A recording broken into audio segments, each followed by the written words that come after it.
যখন ধ্রুব কুমার তার সংক্ষেপে বাবার কাছে গেছে, বাবা মানে উত্তানপাদ। উত্তানপাদ মানে যার পা উপরের দিকে আর মাথা নিচে, সেটা কোন অবস্থা? সেটা হচ্ছে মাতৃগর্ভাবস্থা।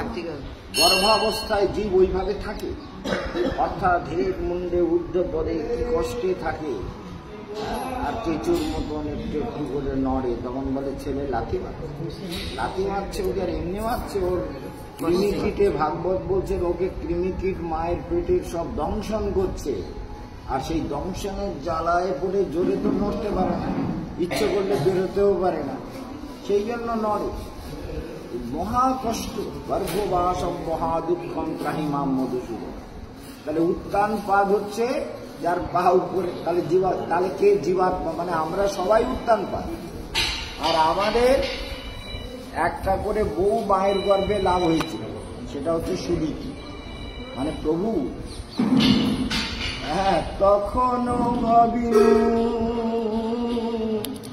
জনম লগিয়া করিব ভজন তবু। মায়ের গর্ভে থাকাকালীন পম্পাও ভেবেছিল যে ঠাকুরের আমি জন্ম নিয়ে ঠাকুর আর তোমাকে ভুলব না, কিন্তু এখন সমস্যা হয়ে যাচ্ছে। এবার স্বামী, সংসার, ছেলে পুলে, পড়াশোনা, আমি ভগবান ভুলে যাচ্ছে, মাঝে ভুলে যাচ্ছে না? ভুলে যাচ্ছে তো, এইটাই তো সমস্যা জগতে। ভগবানকে বললে জনম হইল পরিমায়া জালে, না হইল জ্ঞান লব, তোমার চরণ ভুলে গেলাম, বুঝবো বলে বলে এলাম, তোমার চরণ ভুলে গেলাম। ধ্রুব এই উত্তানপাদ মানে সুনীতি, অর্থাৎ তার আমাদের প্রত্যেকের একটা করে, তাহলে আমরা মেয়ে তো আমাদের আবার একটা করে বউ আছে, আমাদের স্ত্রী বলে সব জীবের আছে। সব জীবের একটা করে ঈশ্বরকে ভজন করবার একটা পত্নী লাভ হয়, মানে ভাব লাভ হয়। পত্নী মানে এখানে মেয়ে ছেলে না, পত্নী মানে এখানে একটা ভাব যে ভগবান তোমাকে এবার ভজন করব, আর ভুলবো না, কত কষ্ট পেলাম আমি, আর তোমায় ভুলব। এইবার যখন জনম হলো, তখন কি হলো? এইবার তাকে সুরুচি, সুরুচি মানে কি? কাম বাসনা ভোগ তৃষ্ণা। জন্ম হওয়ার পরে এই খোকা হয়েছে, কি সুখী হয়েছে, নাচো গাও, মিষ্টি মাটো, ওর মুখে ঘি চাটাও, মধু চাটাও, কত কিছু চাটাও, ওরে ভালো কথা শোনা, শঙ্খধ্বনি করো, উলুধ্বনি করো। ঘুম পাচ্ছে নাকি? ঘুম পাওয়া যাবে না মোটে, চোখ ছোট করলি আমি কিন্তু চোখ টেনে খাবো। এখন দেখা যাচ্ছে, এখন ওই যে ব্যাপার, ওই দেখে ভালো করে মন দিয়ে শুনবে। তাহলে কি হলো? তাহলে সুরুচির পাল্লায় পড়ে যে জন্ম নিল, মানে সংসারে জন্মাবার পরে, যে সংসার জন্মাবার পরে আর একটা স্ত্রী পেয়ে গেলাম, মানে ভাবনা, সেটা কি? সুরুচি। ভালো ভালো খাবো, বাবা আমার ভালো জুতো দাও, ভালো জামা দাও, ভালো কাপড় দাও, ভালো স্কুলে পড়বো, ভালো বন্ধু চাই, অনেক কিছু ভালো চাই। বলে ওই বন্ধুটা খুব খারাপ, ওই ম্যাডামটা খুব ভালো, ওই ম্যাডামটা খারাপ, সব হয় না এইসব ব্যাপার। হ্যাঁ, তুমি বুঝতে পারবে, তোমার নাম কৃষ্ণ। এখন এ হচ্ছে আমার আসল পাকা চেলা, আমারে দেখলেই জড়িয়ে যায়, তাই গায়ে। এখন কোন দিন আমাদের জড়িয়ে চিৎ করে ফেলবে তার ঠিক, এখন গায়ে অতটা শক্তি হয়নি। এখন প্রশ্ন উঠে দাঁড়াচ্ছে যে ওই যে সুরুচি, তার ছেলের নাম উত্তম, আর এর নাম হচ্ছে ধ্রুব, মানে সুনীতি। সুন্দর নীতির দ্বারা যদি চলে তাহলে পুত্র নাম হবে উত্তম। এই ধ্রুব, ধ্রুব মানে সত্য, মানে দৃঢ় নিশ্চয়, ডিটারমিনেশন, ভগবানকে পেতেই হবে। ভগবানের জগতে এসেছি, ভগবানকে পাবই পাবো, না পাওয়ার কোনো কারণ। আমি যখন মানুষ হয়েছি, আর কি কৃষ্ণের যতেক খেলা, সর্বোত্তম নরলীলা, নরবপু তাহার স্বরূপ। তাহলে মানুষের শরীরটা তার মতোই তো, সেই জন্য মানুষের জীবনে ভগবানকে ভজন করার অনেক সুযোগ। এই যে তীর্থে এসে গেলে, এই যে সকালবেলা উঠে কি সুন্দর হেঁটে হেঁটে, বয়স্ক মায়েরা কি সুন্দর চলে চলে বন্ধু ধ্রুব টিলার উপরে পৌঁছে গেল। এই ধ্রুব টিলা এসে সুন্দর করে বসো বা বসো, কথা বলো না, কথা বলো না, কথা বলো না। তো আমরা ধ্রুব টিলায় পৌঁছে গেলাম, ভগবানের কম কৃপা আছে। সকালবেলা, এই সকালবেলা এসে ধ্রুবের কথা শুনছি, জীবনের একটা পরম প্রাপ্তি।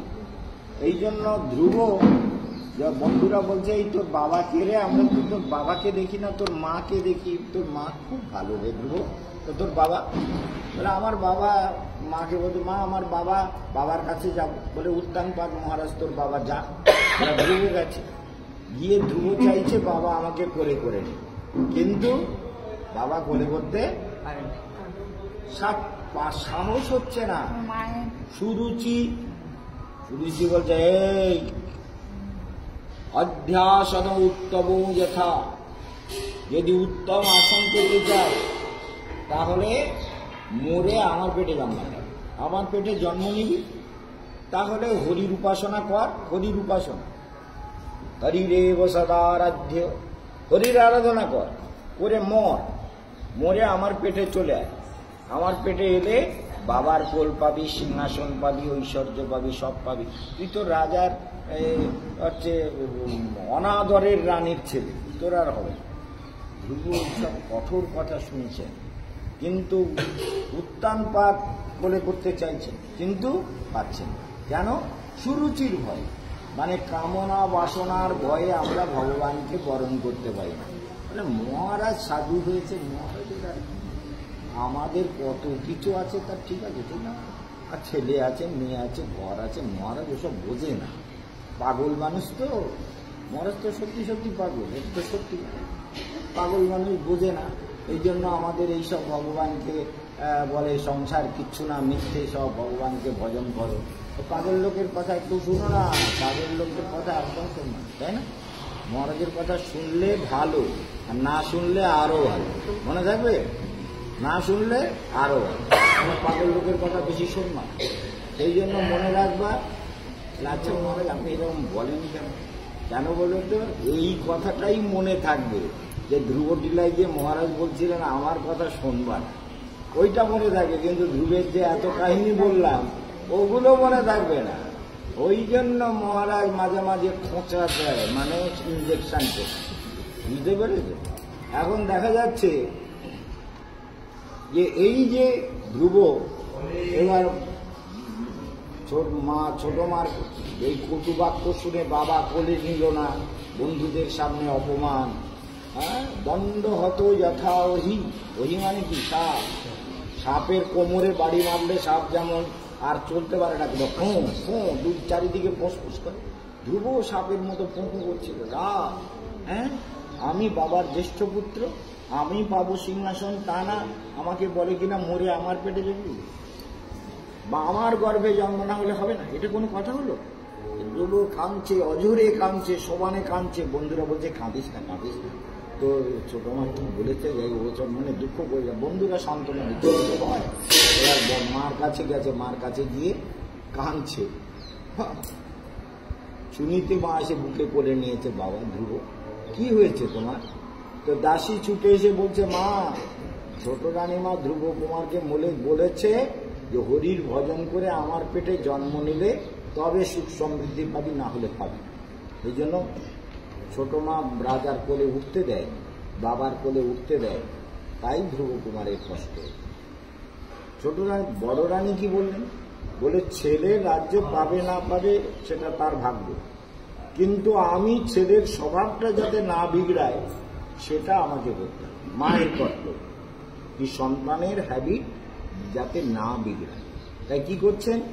বলছেন দেখো ধ্রুব, ভালো করে মনে রাখো, তাহলে দেখো ধ্রুব তোমার ছোট মা না সব ঠিক কথা বলেছে। হরির ভজন ছাড়া জগতে কেউ দুঃখে, এই আপনি কি করতে চাইবে? চুপ করে বসো। এখন দেখা যাচ্ছে হরির ভজন ছাড়া, চুপ করে বসো। দেখো এখানে অনেক কথা হচ্ছে না, তোমাদের তো শুনতে হবে, মন দিয়ে শোনো। এইবার দেখা যাচ্ছে হরির ভজন, বড় মা বলছে যে দেখ হরি ভজনই জীবনের সার, হরি ভজনই সব করতে হবে। আর ছোট মা সেই কথাটাই বলেছে, তবে একটা কথা একটু বাড়িয়ে বলে ফেলেছে, সেটা কি, মোরে আমার পেটে জন্মে। ওইটা ওইটা ঠিক বলেনি, কিন্তু হরির উপাসনা ছাড়া কেউ এক স্বার্থ ছাড়তে রাজি না। তোমার ছোট ভাই উত্তম, তোমার সুরুচি মাতা ইত্যাদি দুনিয়ার যা কিছু আছে, কেউ কিন্তু ছাড়তে রাজি নয়। তাহলে তুমি কি করবে? ওই ছোট মা বলেছে না, হরি ভজন। হরির ভজন ছাড়া আর কেউ দুঃখের সমাধান করবার উপায় নেই এই পৃথিবীতে।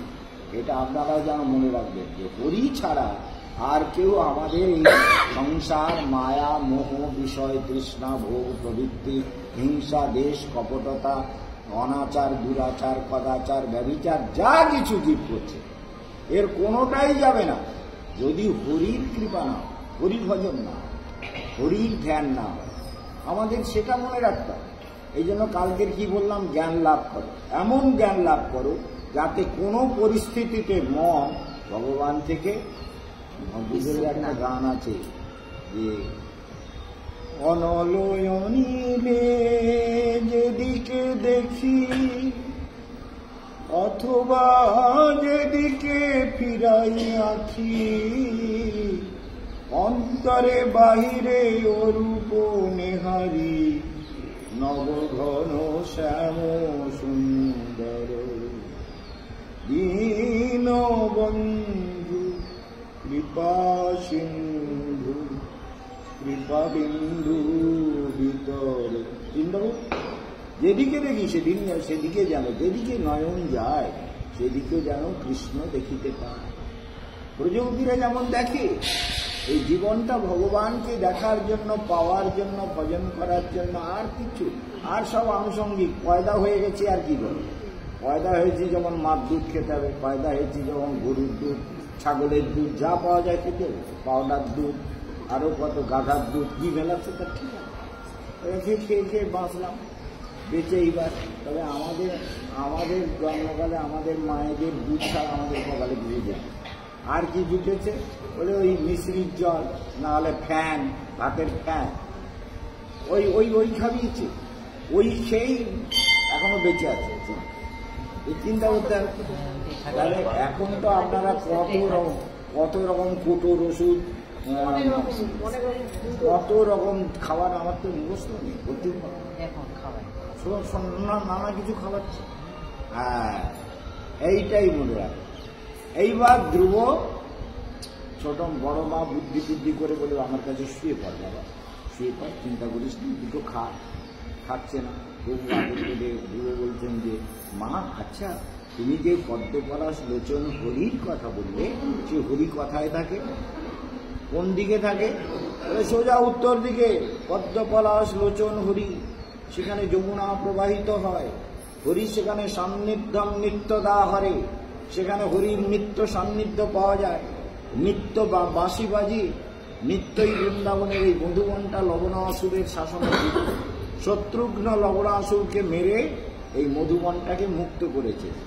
পরে দাপুর লীলায় কংস এটাকে ভোগ করেছেন, কংস রাজত্ব করেছেন। তাহলে এই কংসের এই মধুবন, মহালি মধুবনে আমরা এসেছি, তাই না? তাহলে বুঝে রাখতে হবে যে কি অপূর্ব বিষয়, যে ভগবান শ্রীকৃষ্ণের অনন্ত কৃপায় আমরা সেই ধ্রুব যেখানে এসে পদমঙ্গুষ্ঠস্মৃতাবনী, বুড়ো আঙুলের উপরে শরীরকে রেখে একদম ওম নমো ভগবতে বাসুদেবায়, সবাই বলবো ওম নমো ভগবতে বাসুদেবায়, ওম নমো ভগবতে বাসুদেবায়,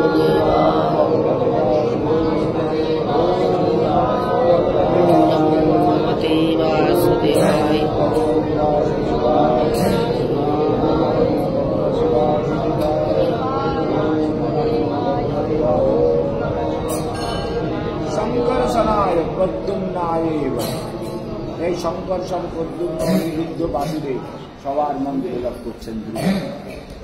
ধ্রুব কুমার জপ করতে করতে ওই নারদ নারদ নারদ সব জায়গায় একটা একটা কিছু ঝামেলা করেনি। নারদ মহারাজ কি করেছে, বলে এই ধ্রুব কোথায় যাচ্ছ, কোথায় যাচ্ছ গো? বলে আমি হরি ভজন করবো, আমার মা বলে দিয়েছে হরি ছাড়া আর কেউ নেই, দুঃখ দূর করতে কেউ পারে না, আমার মা বলে দিয়েছে। ছোট মাও বলেছে, বড় মাও বলেছে, ছোট মাও গুরু, বড় মাও গুরু, দুই মাই বলেছে।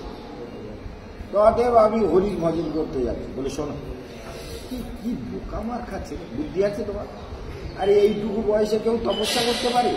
যোগী মুনি ঋষি তপস্বী ধ্যানী জ্ঞানী মহাপুরুষ সবাই মানে চোখে চোখে চোখ রাখবা, কিন্তু শুভ দৃষ্টি করে ভালো করে ফাঁকি দেবা না। এখন দেখা যাচ্ছে, বুঝতে পারছো তো, চোখে চোখে চোখ মিলিয়ে ঘুম আসলে চোখ টেনে ধরবে। এখন দেখা যাচ্ছে যে অদ্ভুত ব্যাপার কি হবে, অদ্ভুত প্রশ্ন। নারদ বলছে পাগল নাকি, হ্যাঁ এইটুকু ছোকরা তপস্যা করতে যাবে? এখন খেলাধুলো করার সময় তো, তোমার বাবা তো আমার শিষ্য, চলো আমি তোমার বাবার কাছে নিয়ে যাচ্ছি, সব ঘুরেতে, রাজ্য তো তোমার, তুমি জ্যেষ্ঠ পুত্র, বড় রানীর ছেলে, জ্যেষ্ঠ পুত্র, রাজ সিংহাসন তোমার, আমি সব ব্যবস্থা করে দেবো, চল। ধ্রুব বলছে যে আপনি আমার পেছনে লেগেছেন কেন বলুন তো বাবাজি? হ্যাঁ, নারায়ণ নারায়ণ নাম করবেন, আপনার রাস্তায় যাবেন, আমার পেছনে কেন লেগেছে? বলে তোমার পেছনে লাগেনি, তোমার ভালো কথা বলছি তো, তুমি বাড়ি চলো, সব পাবে তো, তোমার অত চেষ্টা করার কি দরকার? ধ্রুব বলে হ্যাঁ, আরে আমি তো হরিকে ছাড়া আর কি, কারণ ওই যে বাড়ির থেকে বেরিয়েছে না, বেরিয়ে ধ্রুব ভাবছিল যে ছোট মা যখন গুরু, বড় মা বলেছে যে ছোট মা ভালো কথা বলেছে, তাহলে ছোট মাকে একটু প্রণাম করে আসে। এবার ছোট মা রাজবাড়ির গেটে গিয়ে প্রণাম করছে, তখন ওই ছোট মা কিন্তু মন এমনই মনের, আমি এখানে একদম ধ্রুব টিলার সামনে বলছি, একদম ধ্রুব টিলায় এসে বলছি, মন যদি সাচ্চাভাবে কাউকে চায় না, সে সামনে এসে হাজির দেয়। কেশবানন্দ চাইলে তো হাজির দেয়। তাই ভগবানকে চাই, আর মানুষকে চাই, আর কোনো মাকে চাই, আর কোনো বাচ্চাকে চাই, যাকে চাই, সে যাকে স্মরণ করবো সে এসে হাজির দেবেই দেবে, দিতেই হবে। সাধুর mental power, mental will force, mental relationship এত স্ট্রং যে আসতেই হবে, বুঝেছো মানুষ? তাহলে এই জন্য মনে রাখতে হবে। ধ্রুব বলছে যে যাই ছোট মাকে একটু প্রণাম করি, যেই প্রণাম করতে এসছে, এবার ছোট মা কিন্তু মনের পাওয়ারে ছোট মা ওইখানে চলে এসছে, এসে দেখছে যেটা অন্ধকারে কে এটা, বলে এই তুই কে রে ধ্রুব? বলে হ্যাঁ ছোট মা, তুই চিনতে পেরেছ, অন্ধকার। বলে তুই এসেছিস কেন, কি ব্যাপার এই অন্ধকার রাত্রে, এত রাত্রে? বলে না, আমার মা বলেছে তুমি আমার গুরু, তাই গুরুকে প্রণাম করে হরির উপাসনা করতে যাচ্ছি জঙ্গলে, তো তাই তোমায় প্রণাম করতে এলাম। মা তুমি আমার প্রণাম নাও, আর আমাকে একটু আশীর্বাদ করে দাও যাতে আমি হরির উপাসনায় সিদ্ধ হতে পারি। পূর্বে সিদ্ধে মনোরথে, আমার মনোরথ যেন পূর্ণ হয়। ছোট রানী বলবে তাই তো, এই যাক বনে যাক, বাঘে খাবে, না হলে গজাগরে গিলবে, না হলে আগুনে পুড়বে, মরবেই মরবে, যাবে কোথায়, মরতেই হবে। যাই জন্য হ্যাঁ আমার অনেক আশীর্বাদ বাবা, তোরে অনেক আশীর্বাদ করছি, তুই যা বনে যা, তোর মঙ্গল হোক। মঙ্গল, ও তো মনে মনে চাইছে ওর সর্বনাশ হোক। কথাটা বুঝতে পারছো? এই সংসার বিচিত্র, মুখে একরকম মনে, এর নাম হলো সুরুচি। মানে কামনা বাসনা একরকম হয় না, কামনা বাসনার বিভিন্ন রূপ। এই জন্য মনে রাখতে হবে যে ধ্রুব এবার চলেছে, মধুবনে এসে হাজির। এই টিলা, এই যে উঁচু টিলা দেখছেন, এই টিলা এসে পায়ের আঙুলের উপরে দাঁড়িয়ে ওম নমো ভগবতে বাসুদেবায় একদম গভীর ধ্যানে ডুবে গেছে। এখন প্রথম মাসে কি করছিলেন, ফল টল পাতা টাতা খাচ্ছিলেন। তারপরে মাসে বলে না, এই ফল পাতা জোগাড় করাও সমস্যা, এ আর খাবো না, কি করবো? বলে এইবার ওই শুকনো পাতা টাতা খাই। তো তারপরে বলে না, এও হচ্ছে না, দই জোগাড় করার সমস্যা, ধ্যানে অসুবিধা হচ্ছে মাঝে মাঝে, সব সময় একদম নিরন্তর। বলে এইবার এক কাজ করি, জল খাই, যমুনার জল। এবার জল খেতে শুরু করি, জল খাচ্ছে, ওই জল একটু করে খায় অঞ্জলিতে।